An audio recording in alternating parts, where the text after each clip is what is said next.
Aloha. This is Right from the House. I'm Colleen Meyer, and I represent the area from Laie to Kahului. Aloha, I'm Gene Ward. I represent the area from Hawaii Kai to Kalama Valley. Representative Meyer and I are going to talk about a potential crisis in the cruise industry. As some of you know, we have a ship, the Pride of Hawaii, that has left Hawaii for Europe. In May, the Pride of Aloha is going to be leaving also. So 2 out of the 3 ships are leaving. What's going on here? Why does the Homeland Security want to change the regulations so these ships are going to increasingly, particularly the foreign ships, not come to Hawaii? We have the Homeland Security people wanting to change a long-standing rule dealing with passenger ships, foreign passenger ships. And with this new rule, they're making it so that the foreign ship not only has to go to a foreign port before it comes to an American port, but it must stay there for 48 hours minimum. Caveat is that it must be at least 50% of the time of the total cruise. Any foreign ships leaving California, going to Mexico, they will no longer come to Hawaii. We are going to get a financial hit in Hawaii because of the loss of the 2 Norwegian cruise line ships. But this rule dealing with foreign ships is a whole nother kettle of fish.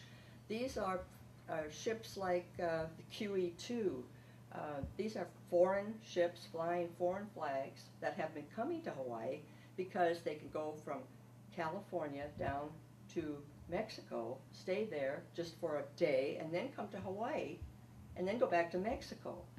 But with this new rule, they won't be able to do it. They'll have to cut out Hawaii. I'm reminded of how many people have come to Hawaii on ships. It's 100,000 in 2006, and those who fly to Hawaii and then go on a cruise is another 315,000. There's really quite a few people that are going to be affected by this. But the small businesses that feed these people when they get off the ship, or the suppliers of the food and the entertainment, the tours, there's a considerable hit. In fact, the governor has estimated that there would be 44 million lost in labor income, 155 million in terms of retail sales, and 1,447 jobs. That's a big hit for an industry that otherwise was just starting to grow. It's estimated that we will lose close to $280 million if these cruise line ships can no longer come to Hawaii, or choose not to because of this onerous rule change.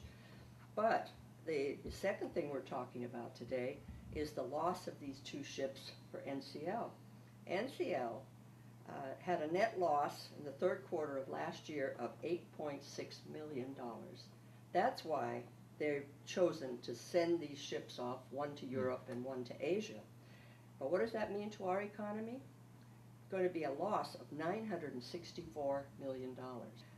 And now with this rule change that's being proposed by the Homeland Security, Customs, and Border Protection, this will be another $300 million, which we cannot afford. In our resolutions, what are we asking Homeland Security to do? Well, we're asking them to... Are we begging them for mercy? Or? We're asking them to stop, take Cease and another desist. look at this. Yeah. Cease and desist. Cease and desist. We're not the only ones. This proposed rule change is being opposed from businesses, labor, government officials, in Maine, Florida, California, And I hear the Terminator Alaska. is against it. The governor. The governor from California is against it. Yeah. Our governor is against it. In fact, I wouldn't think that anybody who has any seaport or any sense of the cruise industry in the United States of America would want this.